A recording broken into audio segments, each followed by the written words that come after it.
अंता विधानसभा उपचुनाव का परिणाम घोषित हो चुका है। कांग्रेस प्रत्याशी प्रमोद जैन भाया यहां से जीत चुके हैं। प्रमोद जैन भाया 15,594 वोट से उन्होंने जीत हासिल की है। दूसरे स्थान पर भाजपा के मोरपाल सुमन रहे हैं और तीसरे स्थान पर निर्दलीय उम्मीदवार नरेश मीणा रहे हैं। प्रमोद जैन भाया को 69,562 और मोरपाल सुमन को 53,868, तो वहीं नरेश मीणा को 53,740 मत मिले हैं। कांग्रेस में जश्न का माहौल है। पीसीसी चीफ गोविंद सिंह डोटासरा ने इसे जनता की जीत बताया है। तो अंता विधानसभा उपचुनाव के नतीजे सामने आ गए हैं और यहां से कांग्रेस प्रत्याशी प्रमोद जैन भाया ने जीत दर्ज की है। पूरी कांग्रेस में इस समय जश्न का माहौल है। पीसीसी चीफ गोविंद सिंह डोटासरा ने इसे जनता की जीत बताया है।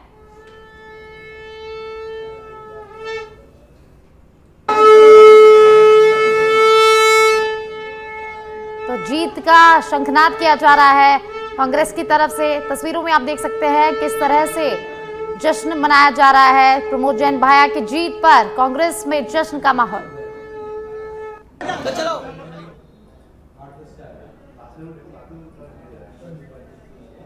तो अंता विधानसभा उपचुनाव के नतीजे आज सामने आ गए हैं। जिसका सबको इंतजार था वो घड़ी खत्म हो चुकी है। प्रमोद जैन भाया ने अंता विधानसभा उपचुनाव में जीत दर्ज की है और वहीं पीसीसी चीफ गोविंद सिंह डोटासरा ने इसे जनता की जीत बताया है और जीत के बाद कांग्रेस में जश्न का माहौल।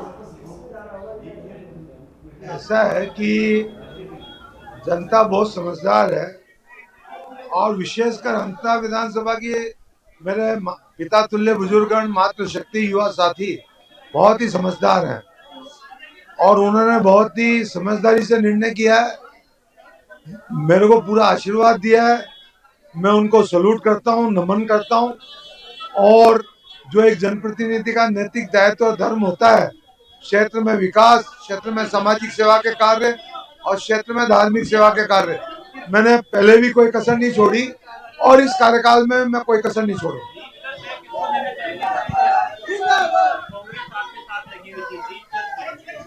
जीत का श्रेय जनता को है। मेरी जो अंता विधानसभा देवतुल्य जनता है उसको श्रेय। और कांग्रेस के हमारे शीर्ष नेतृत्व, सभी नेताओं ने एकजुट होकर जो मुझे आशीर्वाद दिया, उनको भी मैं सैल्यूट करता हूं, नमन करता हूं। मैं ये सर्वप्रथम तो सभी मीडिया के साथियों को और मीडिया के माध्यम से अंता मांगरोल की जनता को, हमारे कांग्रेस पार्टी के सभी सीनियर नेताओं को, सभी कार्यकर्ताओं को बधाई, शुभकामनाएं, धन्यवाद देना चाहूँगा कि अंता के अंदर जो एक चुनाव था वो सिर्फ अंता का चुनाव नहीं था, अपितु पूरे राजस्थान के अंदर किस प्रकार से शासन चल रहा है इस चीज़ का चुनाव था। आपने देखा होगा कि मुख्यमंत्री जी वहाँ गए, अभी अध्यक्ष जी ने बताया, और वो काम लिख रहे थे। मैं देख रहा था जब मुख्यमंत्री काम लिखेगा तो फिर करेगा कौन?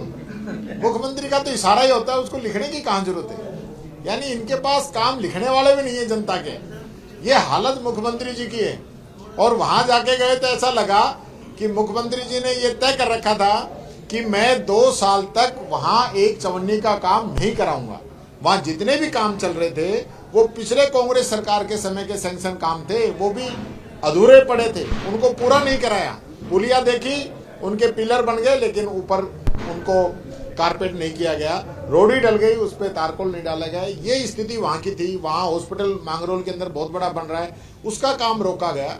कुल मिला के जो हमारी योजनाएं थी, कांग्रेस की जो नीतियां थी, उनको 2 साल के अंदर इन लोगों ने रोकने का काम किया है। और उसका सबसे बड़ा उदाहरण, आप चाहे अन्नपूर्णा किट हो, मनरेगा हो, पेंशन हो, जो गरीबों की जो योजनाएं हैं उन पे सबसे बड़ी इन्होंने आरी चलाने का काम किया था। तो वो अंता की जनता ने इनको बता दिया। और एक ये इस सरकार का टेस्ट था, उस टेस्ट के अंदर ये सरकार पूरी तरह फेल हो चुकी है। और मुझे लगता है कि बहुत ही जल्दी इनका पूरी सरकार का भी मोरिया बोल सकता है।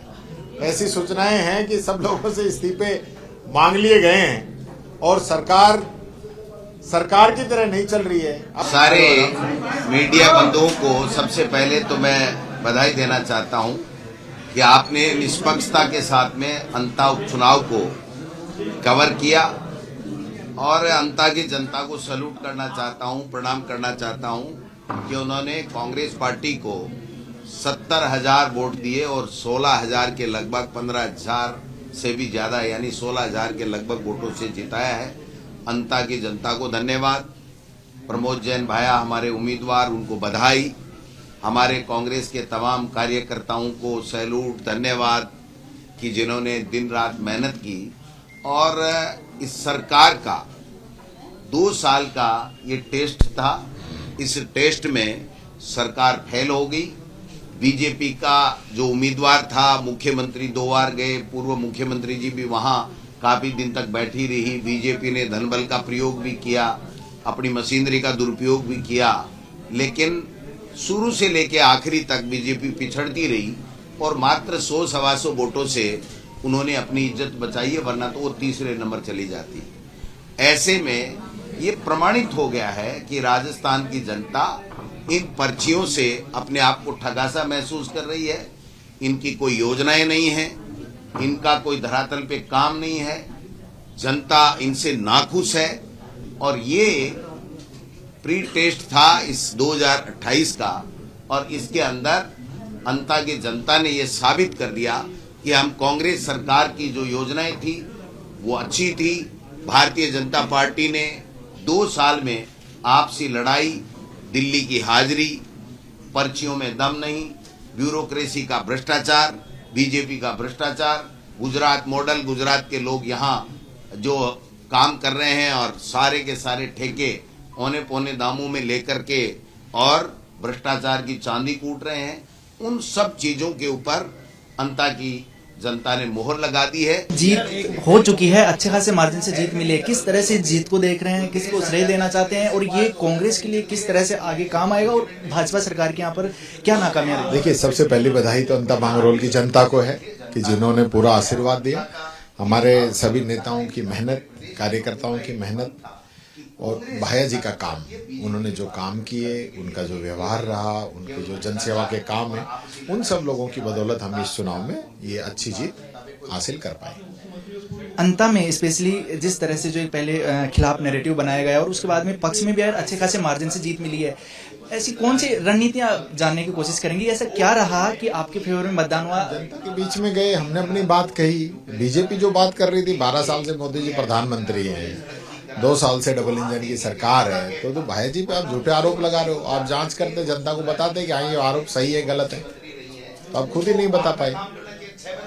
अब आगे जिस तरह से हलचल हो रही थी सरकार को लेकर, क्या बीजेपी पर जो हार का ठीक रहा है, किसकी ये वो मानी जाएगी, सरकार की या फिर क्षेत्रीय नेताओं की? भजनलाल जी वसुंधरा जी पे फोड़ेंगे और वसुंधरा जी भजनलाल पे फोड़ेंगे। देखिए, नेता प्रतिपक्ष टीकाराम जूली ने जिस तरह से बताया है कि जो हार हुई है बीजेपी की और जिस तरह से कांग्रेस ने इस चुनाव को जीता है, तो ये सबसे पहले यही तय करता है कि 2 साल में सरकार किन किन चुनौतियों का सामना करी, कहां कहां सरकार की चूकी, और योजनाओं को लेकर भी जो सरकार है लोगों तक पहुंचाने में नाकाम रही। यही वजह रही है कि कांग्रेस ने जीत दर्ज की है।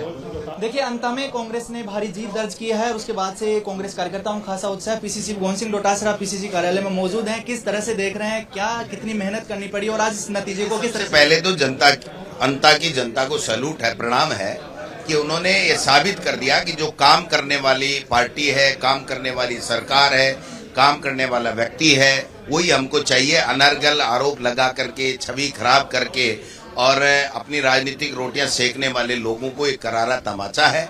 और इस सरकार को, जो पर्ची सरकार है, इसका आईने में, शीशे में इनका शकल दिखा दी कि आपने 2 साल में कुछ नहीं किया, और वहां पड़े रहे। पूरे मंत्रिमंडल रहा, मुख्यमंत्री 2 बार गया और पता नहीं कितने अलग बातें की, लेकिन अंता की जनता ने कहा आपने 2 साल तक हमको ठगने का काम किया है। हमने कांग्रेस पार्टी पे पूरा भरोसा, और कांग्रेस पार्टी ही हमारे कल्याण के लिए सोचती है, इसलिए हम कांग्रेस पार्टी को वोट देंगे। और ये राजस्थान की पूरी जनता का मन जो था, वो अंता की जनता ने वोट के अंदर तब्दील किया। जिस तरह से प्रचार था और जो प्रमोद जैन भाई को टिकट दिया गया था, तो एक जो भ्रष्टाचार जैसे नैरेटिव बनाने की कोशिश की गई थी, क्या जनता ने नकारा? और 2 साल का आकलन भी हुआ है यहाँ पर। काठ की आंडी एक बार चढ़ती है, 2 बार नहीं चढ़ती। देश के प्रधानमंत्री, गृह मंत्री और बीजेपी के नेताओं ने झूठ बोल के हमारी सरकार को बदनाम करके उन्होंने सत्ता तो ले ली, लेकिन अब बार बार वही काट के हांडी थोड़ी चढ़ेगी, धोखे की हांडी थोड़ी चढ़ेगी। इसलिए जनता ने कहा तुम झूठ बोलते हो, 2 साल में तुमने कुछ किया नहीं। झालावाड़ में 7 बच्चे मर गए, मुख्यमंत्री नहीं जा पाया। और पूर्व मुख्यमंत्री को रोड शो के अंदर चलते चुनाव में मुख्यमंत्री जी को नोट कराना पड़ रहा है कि नाली बना दो, सड़क बना दो, ये कर दो, वो कर दो। इसका मतलब न तो इनमें सामंजस्य था, न इन्होंने कोई काम किया। ये केवल अपनी पर्ची कायम रखने के लिए मुख्यमंत्री जी दिल्ली की हाजिरी लगाते रहे।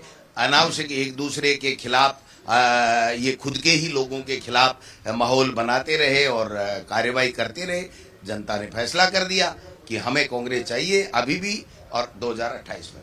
इस तरह के नतीजों का 2028 चुनाव परिणाम तक भी फर्क आते रहेगा? आत्मविश्वास निश्चित रूप से देखिए, ये प्री टेस्ट था 2028 का, जिसमें कांग्रेस पार्टी जीती है।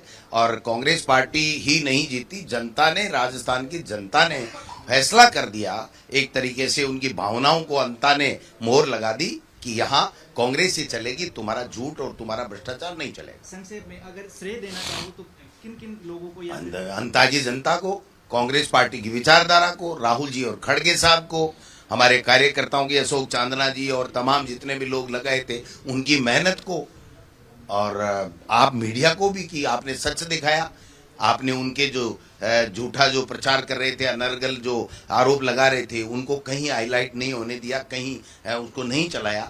तो जिसकी वजह से जनता ने पारदर्शिता के साथ में, ईमानदारी के साथ में फैसला किया।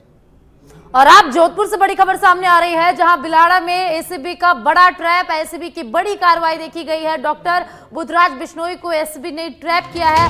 3,70,000 रुपए की रिश्वत लेते दबोचा गया है। डीआईजी भुवन भूषण यादव इसकी मॉनिटरिंग कर रहे हैं। डीजी गोविंद गुप्ता, एडीजी स्मिता श्रीवास्तव के निर्देशन पर यह कार्रवाई हुई है। तो जोधपुर से बड़ी खबर, जहां बिलाड़ा में एसीबी का बड़ा ट्रैप, बिलाड़ा में एसीबी ने बड़ी कार्रवाई की है। डॉक्टर बुधराज बिश्नोई को यहां रिश्वत लेते दबोचा गया है। 3,70,000 रुपए की रिश्वत लेते हुए डॉक्टर को दबोचा गया है। डीआईजी भुवन भूषण यादव इस पूरे कार्रवाई की मॉनिटरिंग कर रहे हैं। डीजी गोविंद गुप्ता, एडीजी स्मिता श्रीवास्तव के निर्देश पर इस पूरी कार्रवाई को अंजाम दिया गया है।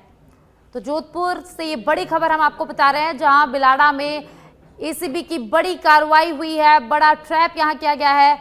डॉक्टर बुधराज बिश्नोई को रंगे हाथों रिश्वत लेते हुए यहां से दबोचा गया है, गिरफ्तार किया गया है। 3,70,000 रुपए की रिश्वत लेते हुए रंगे हाथों डॉक्टर को दबोचा गया है। तो बिलाड़ा से ये बड़ी खबर, जहां डॉक्टर को दबोचा गया है। 3,70,000 की रिश्वत लेते हुए जो डॉक्टर है उसे गिरफ्तार किया गया है। बिलाड़ा में एसीबी की बड़ी कार्रवाई हुई। और अब पुष्कर से खबर है, जहां राज्यपाल हरिभाऊ किशनराव बागड़े पुष्कर पहुंचे। राज्यपाल अजमेर जिला दुग्ध उत्पादक सहकारी संघ लिमिटेड की 34वीं वार्षिक आम सभा को यहां संबोधित करेंगे। जाट विश्राम स्थली में ये सभा आयोजित हो रही है। पुलिस और प्रशासन राज्यपाल के दौरे को लेकर एकदम अलर्ट मोड पर है। सभा में प्रवेश के पहले राज्यपाल को गार्ड ऑफ ऑनर दिया गया। तो पुष्कर से खबर है, जहां राज्यपाल हरिभाऊ बागड़े पुष्कर पहुंचे हैं। जाट विश्राम स्थली में सभा आयोजित हो रही है, जहां राज्यपाल हरिभाऊ बागड़े सभा को संबोधित करेंगे। वहीं राज्यपाल के दौरे को लेकर पुलिस और प्रशासन भी अजमेर में एकदम अलर्ट मोड पर है। सुरक्षा के कड़े इंतजाम यहां पर किए गए हैं। वहीं सभा में प्रवेश से पहले राज्यपाल को पुष्कर में गार्ड ऑफ ऑनर भी दिया गया।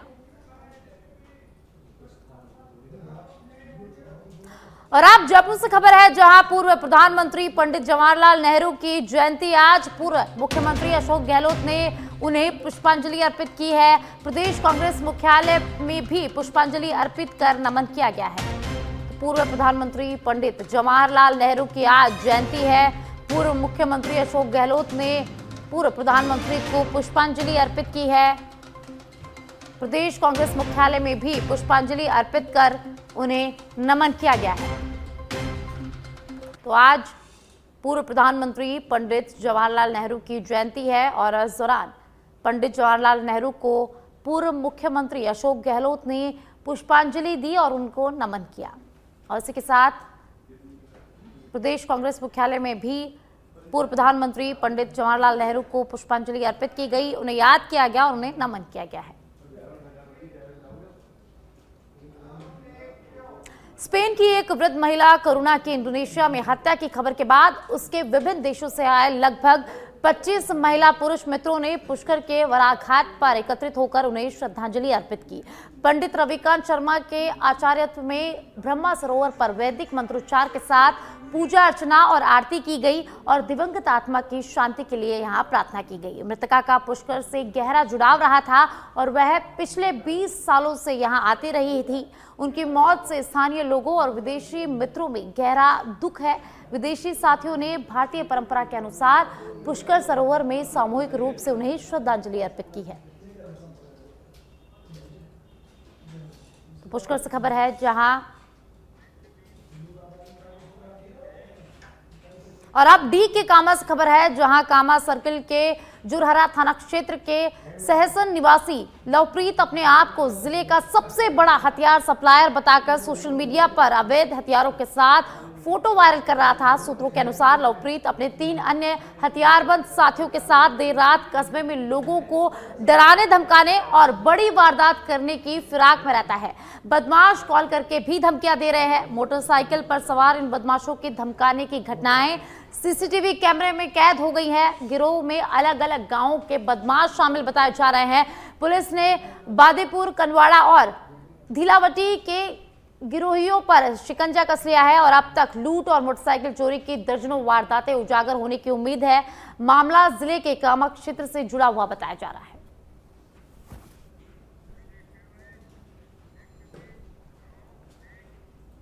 और अब नागौर की मेड़ता सिटी से खबर है जहां मेड़ता पुलिस की बड़ी कार्रवाई देखने को मिली है। नागौर एसपी मृदुल कछावा के निर्देशन पर यहां बड़ी कार्रवाई हुई है। मेड़ता में ऑनलाइन सट्टा चलाते हुए पर बड़ी कार्रवाई की गई है। ऑनलाइन जुआ खिलाते हुए 4 युवकों को यहां से गिरफ्तार किया गया है, उन्हें धर दबोचा गया है।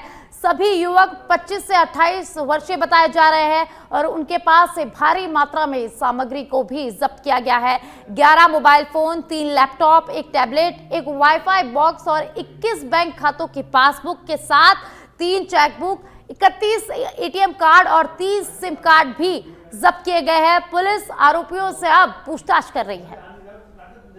तो नागौर के मेड़ता सिटी से खबर है जहां पुलिस ने बड़ी कार्रवाई की है। जुआ खिलाते हुए युवकों को धर दबोचा गया है और उनके पास से भारी मात्रा में सामग्री भी बरामद की गई है और अब पुलिस आरोपियों से पूछताछ कर रही है।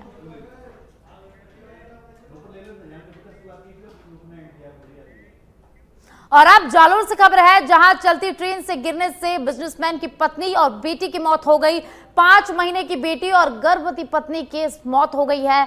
साले की शादी में शामिल होने के लिए परिवार राजस्थान आ रहे थे और इसी दौरान हादसा हो गया। हादसा रायचूर जिले के कर्नाटक में यादगिरी नालवा स्टेशन के बीच हुआ। पत्नी बेटी के शव ट्रेन की पटरी के पास झाड़ियों में मिले। पोस्टमार्टम के बाद शव जालोर के लिए एम्बुलेंस में भेजे गए। तो जालोर से खबर है जहां ट्रेन से गिरने से बिजनेसमैन की बेटी और पत्नी की मौत हो गई है। सीकर जिले के मारोड थाना क्षेत्र में पुलिस ने ब्लैकमेलिंग, दुष्कर्म और अश्लील वीडियो फोटो वायरल करने की धमकी देने के गंभीर मामले में त्वरित कार्रवाई करते हुए मुख्य आरोपी शिशपाल और उसके सहयोगी राजू राम को गिरफ्तार कर लिया है। पुलिस के अनुसार शंभुपुरा निवासी शिशपाल ने करीब 4 साल पहले एक विवाहिता के आपत्तिजनक फोटो और वीडियो बना लिए थे और आरोपी ने सोशल मीडिया पर वायरल करने की धमकी देकर उसने पीड़िता के साथ कई बार दुष्कर्म किया और लाखों रुपए की अवैध वसूली भी की। इस मामले की गंभीरता तब आई जब मुख्य आरोपी ने ये वीडियो अपने दोस्तों को भेजे जिन्होंने पीड़िता को ब्लैकमेल कर दुष्कर्म का प्रयास किया। 10 से अधिक मोबाइल नंबरों से लगातार धमकियां मिल रही थी। पीड़िता परेशान हो गई थी और परेशान होकर पीड़िता ने मरोड़ थाने में मामला दर्ज कराया। पुलिस अधीक्षक ऋचा तोमर, एएसपी नेमीचंद खारिया और डीएसपी मुकेश चौधरी के सुपरविजन में ये कार्रवाई की गई है और पुलिस ने तकनीकी जांच, सीसीटीवी फुटेज और फील्ड इंटेलिजेंस के आधार पर दोनों आरोपियों को सफलतापूर्वक गिरफ्तार कर लिया है। अजमेर में फायर सागर रोड स्थित एक विवादित भूखंड पर दो पक्षों के बीच तीखी झड़प हो गई, जिसमें मारपीट और लाठी डंडे का इस्तेमाल किया गया। मामले में लंबे समय से अदालत में विचाराधीन है और भूखंड पर कई दावेदार हैं। जिंदल परिवार सरकार से खरीद का दावा कर रहा है, जबकि चेतन बनेटिया ने नगर निगम से पट्टा लेकर निर्माण कार्य शुरू किया है। इसके अलावा पुश्तैनी कृषि हक का दावा करने वाले समाज के लोग और अधिवक्ता धर्मेंद्र यादव भी अपना अधिकार जताते दिखे। तहसीलदार ओम सिंह ने विभागीय दल के साथ निरीक्षण कर सैटेलाइट सीमा ज्ञान करवाया, लेकिन पट्टे खरीद और कागजात विवाद ने हंगामा बढ़ा दिया। दोनों पक्षों ने एक दूसरे पर फर्जी कागजात बनवाने के यहाँ आरोप भी लगाया है। स्थानीय लोगों ने भू माफियाओं पर सरकारी दस्तावेजों में घुसपैठ करने का आरोप लगाया है। जिंदल परिवार और भाजपा युवा मोर्चा नेता राहुल जायसवाल ने भी अपने अपने पक्ष से कागजात को सही ठहराया। फिलहाल मामला पुलिस और प्रशासन के पाले में है और पुलिस ने जांच की संभावना जताई है। पहुंचे, हमने इनसे बात करना चाहिए तो उन्होंने हमारे साथ मारपीट करी। थाने गए, थाने वालों ने सुना नहीं। थाने वालों ने बोला कोई मरे तो आना, वरना अभी क्यों आ रहा है यहाँ पे। और थाने वालों ने सुनी नहीं। फिर हम एसपी साहब के पास पेश हुए, एसपी साहब ने आईजी साहब के पास गए, तब जाके इन्होंने कोई कार्यवाही रुकवाई है वहाँ पे। लेकिन आज दिनांक पे हमारी ज़मीन पे कब्जा हमारा तोड़ के मौके बाउंड्री वाला निर्माण कर चुके हैं। निगम की तरफ से पट्टे भी जारी किए गए, आखिर कैसे? जब आप बता रहे हो कि आपकी ज़मीन है तो पट्टे कैसे जारी हो गए? फर्जी एएमसी नंबर के आधार पर पट्टा दिया गया है सर। एएमसी नंबर बने बनाए मकान का होता है, कभी भी खाली ज़मीन का कभी एएमसी नंबर नहीं बनता है। बने बनाए मकान का एएमसी नंबर होता है। खाली ज़मीन का एएमसी नंबर दिखा के भूखंड में रिपोर्ट है, अशोक दादी जी हैं, जयन साहब उनकी रिपोर्ट करी हुई है, भूखंड खाली है, मार्किंग नहीं हुई है, फिर भी पट्टा जारी कर दिया है। उन्होंने सीमा ज्ञान करवाया। पूरी टीम थी, जो एक अच्छी टीम होती है सेटलमेंट ऑफिस की भी, तहसील की भी, और थाने वाले खुद भी वहाँ पे थे। तो सारी रिपोर्ट जो है वो सब तैयार होकर हमने वहाँ पे जमा करा दी। उसके बाद में चेतन जी आज अपने जमीन के ऊपर जब काम कराने के लिए गए तो धर्मेंद्र जी यादव नाम से कोई व्यक्ति है, वो उधर आया, बेसबॉल का डंडा लेकर आया और चेतन जी से मारपीट करना स्टार्ट कर दिया। इन्होंने मारपीट करना स्टार्ट करा। ऊपर से इनको अब शब्द बोले, जाति सूचक शब्द बोले, कि उनको बोले कि तुम रेगर यहाँ पे क्या मांगते हो, तुम्हारी रेगरों की ऐसे कर दूंगा वैसे कर दूंगा। इनका मेरे पास में फोन आया भाई होने के नाते, हम वहाँ पे गए, हमने मौके स्थिति संभाली। ये जमीन कस्टोडियन द्वारा नीलाम हुई थी 1977 में। इसका कब्जा तहसीलदार और तत्कालीन पटवारी और गिरदावर ने दिए थे। उसी भूमि पर हम आज तक काबिज है। उस पर बाउंड्री की थी, बाउंड्री फ्रंट की गिर गई थी। अभी कोई। और अब जयपुर से खबर है, जहां डीसीपी वेस्ट हनुमान प्रसाद मीणा के निर्देश पर कार्रवाई हुई है। से थाना क्षेत्र ग्राम झाई में हत्या के आरोपी को गिरफ्तार किया गया है। मृतक और आरोपी के बीच आपसी लेन देन को लेकर विवाद हुआ था।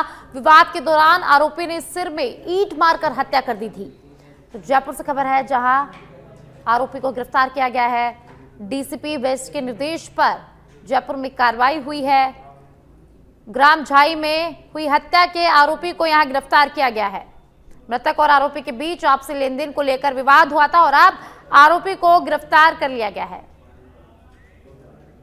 और अब लाडनू से खबर है, जहां क्षेत्र में बढ़ते सड़क हादसों को रोकने और यातायात व्यवस्था को सुचारू बनाए रखने के लिए तिरपाल मंडी के पास स्थानीय पुलिस, आरटीओ और एनएचएआई की संयुक्त टीम ने विशेष कार्रवाई की है। इस दौरान एनएचएआई के अधिकारी आरएस त्रिपाठी और प्लानिंग इंजीनियर आशुतोष त्रिपाठी अपनी टीम के साथ बाईपास हाईवे पर पहुंचे।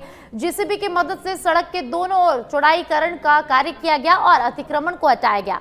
सड़क किनारे जमा मिट्टी की सफाई कर मार्ग को समतल किया गया, जिससे वाहनों की आवाजाही आसान हो सके। टीम ने हाईवे किनारे होटलों के बाहर अतिक्रमण को हटाने के लिए होटल संचालकों को चेतावनी भी दी। आरटीओ करनाराम बिस्सू और सीआई महेंद्र सिंह के निर्देशन में ओवरलोड, ओवरसाइड वाहन, काले फिल्म लगी गाड़ियों और लाल पट्टी वाली करीब 1 दर्जन वाहनों के चालान यहां काटे और लगभग 30,000 रुपए का जुर्माना भी यहां वसूला गया है।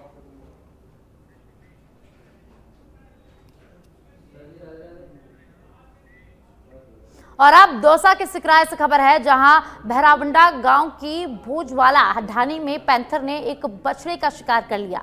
ग्रामीणों ने तुरंत फॉरेस्टर दिनेश मीणा को इसकी सूचना दी। फॉरेस्टर दिनेश मीणा ने तत्परता दिखाते हुए पैंथर को पकड़ने के लिए पिंजरा लगाया और उसके मूवमेंट पर नजर रखी। वन विभाग के कार्मिक पिछले 2 दिनों से पैंथर की गतिविधियों पर निगरानी कर रहे हैं। पैंथर के अचानक आने से ग्रामीणों में डर का माहौल था, लेकिन वन विभाग की तत्परता से स्थिति नियंत्रित की जा रही है। और अब मेहंदीपुर बालाजी से खबर है, जहां पर न्यू आदर्श कॉलोनी में कचरा जलाने से परेशानी बढ़ गई है। धुएं के उठते गुबार से कॉलोनी वासियों को जीना दुभर हो गया है। स्थानीय निवासियों ने जताया इसका कड़ा विरोध। लगातार कचरा जलाने से हवा दूषित हो रही है। बच्चों और बुजुर्गों में स्वास्थ्य समस्याएं कचरा जलाने के कारण बढ़ रही है। शिकायतें कई बार जिम्मेदारों तक पहुंची, लेकिन कोई समाधान अभी तक नहीं मिल पाया है। और अब फतेहपुर से खबर है, जहां जिले में सर्दी ने जोर पकड़ लिया है। फतेहपुर कृषि अनुसंधान केंद्र में न्यूनतम तापमान 5 डिग्री दर्ज किया गया, जबकि पारे में 1.4 डिग्री तक गिरावट हुई है। उत्तरी हवाओं के प्रभाव से रात में ठंड बढ़ गई है। तेज सर्दी के बीच फतेहपुर पिंजरापोल सोसाइटी गौशाला में गोपालकों को कंबल भी वितरित किए गए। मौसम विशेषज्ञों का कहना है कि रात का तापमान स्थिर बना हुआ है और अगले 2 दिन सर्द हवाओं से कुछ राहत मिल सकती है। जिले में उत्तरी हवाओं के सक्रिय रहने से रात के समय में सर्दी का असर बना रहता है और पिछले कुछ दिनों से प्रदेश का सबसे कम न्यूनतम तापमान फतेहपुर में ही दर्ज किया जा रहा है। शनिवार तक तापमान में कोई खास बदलाव नहीं होगा। सीकर जिले के श्रीमाधोपुर में वोटर लिस्ट के विशेष गहन पुनर्निरीक्षण के दौरान एक बड़ा मामला सामने आया है। वार्ड 13 के कटीक मोहल्ला निवासी मेघराज पटवा को डाक पार्सल से उसके नाम से 7 अलग अलग वोटर आईडी कार्ड मिले। 6 कार्डों पर एक जैसी फोटो थी और एक कार्ड पर अलग फोटो लगी थी। सभी कार्डों के इपिक नंबर अलग अलग थे। मेघराज के पिता भोमाराम के अनुसार कहा कि उन्होंने बेटे का नाम पहली बार मई 2025 में संस्कृत स्कूल श्रीमाधोपुर के माध्यम से जुड़वाने के लिए आवेदन किया था, जिसे तत्कालीन बीएलओ ने खारिज कर दिया। जुलाई में मेघराज के 18 वर्ष पूरे होने पर दोबारा आवेदन किया गया, जिसके बाद बुधवार को एक की बजाय 7 डाक कार्ड मिले। मामला वायरल होने के बाद एसडीएम कार्यालय ने मेघराज को बुलाया, लेकिन कांग्रेस नेता विक्की बिवाल के पास होने के कारण वह जमा नहीं कर पाया। बिवाल ने बताया कि वे मेघराज के घर जाकर स्थिति समझे और 7 कार्ड जारी होने की जानकारी को कांग्रेस और यूथ कांग्रेस ग्रुप में साझा किया। अब तक नहीं ये है कि जब तक मतलब ये 18 साल का नहीं हुआ था तब तक इसको मतलब 2-3 ऑनलाइन तो आवेदन उस समय कर दिया इसने। फिर वो निरस्त हो गए। उसके बाद 18 साल होने के बाद 2-3 आवेदन और कर दिए इसने। उसके बाद में जब वो सारे हो गए ना, तो एक साथ ही ऑनलाइन सब हो गए वो। तो सब में इसका नाम, पता, एड्रेस सब एक ही है। फोटो भी मतलब एक है और एक में एक फोटो है। तो सबके बन के मतलब एक सब में एक नंबर अलग अलग गए, जबकि फोटो और इसका जो नाम, पता, एड्रेस और जो वार्ड नंबर है वो सब में एक ही एड्रेस है। वो हमारा पटवा मेघराज के पिताजी। फॉर्म अप्लाई किया एज ऑफिस में जाके, तो वहाँ पे वो फॉर्म अप्लाई नहीं हो रहा था बार बार। तो मैंने बार बार आवेदन किया अप्लाई के लिए। फिर बाद में एक साथ डाक के से वो फॉर्म आया घर पे, तो उसमें 6 कार्ड में तो एक फोटो है और एक कार्ड में एक फोटो है।